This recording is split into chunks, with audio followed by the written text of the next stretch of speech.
The Soothsayer. Bordering a dense jungle of kikar trees at the foothills of the bare Aravali hills of Rajasthan was a small town named Kikri.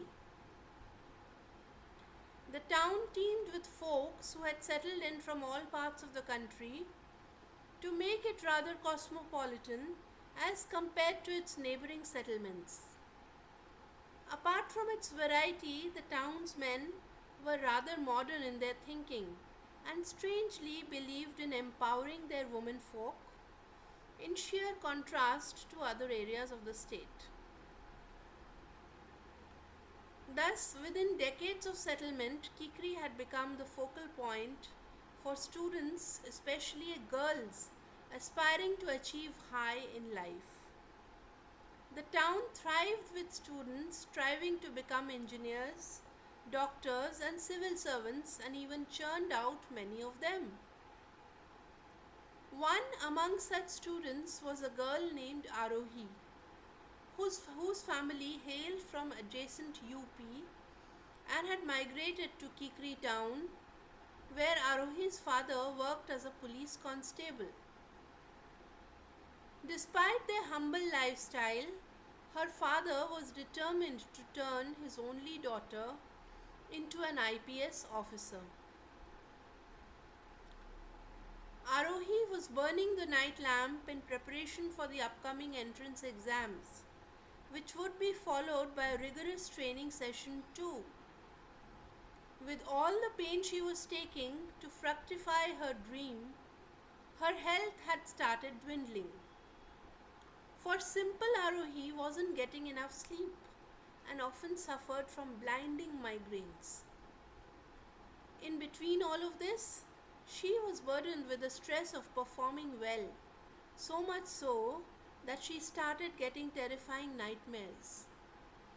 She would often murmur in her sleep, shriek loudly, and wake up in a sweat. Her parents had no clue as to how to get her back on track. Soon things had gone so out of hand that Arohi's father had to consult the doctor at the local municipal dispensary.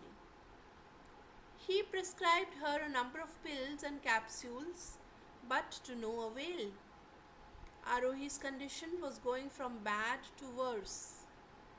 There were dark circles around her eyes and she was losing interest in her daily chores, let alone studies. What was once a passion seemed now a distant dream. In these desolate moments, she would cry and pray in earnest. Bordering the Kikri town in a small hutment lived an old fortune teller named Jagriteshwar Baba. And though people claimed he was a soothsayer, Baba never prescribed stones or rings to his followers. Instead, he followed a practical approach in fighting disease and misfortune. However, because of these reasons, his popularity, instead of soaring, had a downfall in recent years and he survived on a meager income. On a certain occasion, while Arohi went for a routine checkup to the dispensary, Baba happened to encounter her in her dismal appearance. He clasped both her hands in his and simply said, "Live your life with courage and fortitude. The exam is not the end of the world, and the best will come out of the worst." With these inspiring words, he left the girl with a picture of Swami Vivekanand. Arohi was too stunned for words.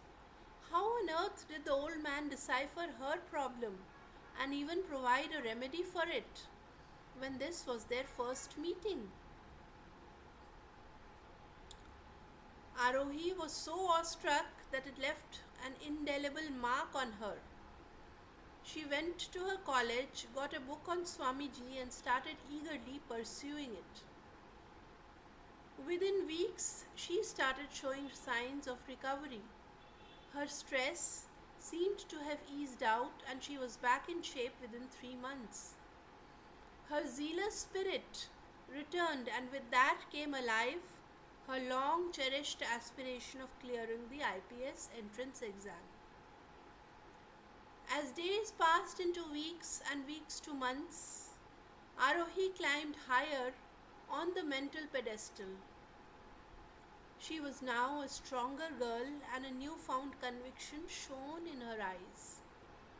She not only cleared the entrance but topped in her batch.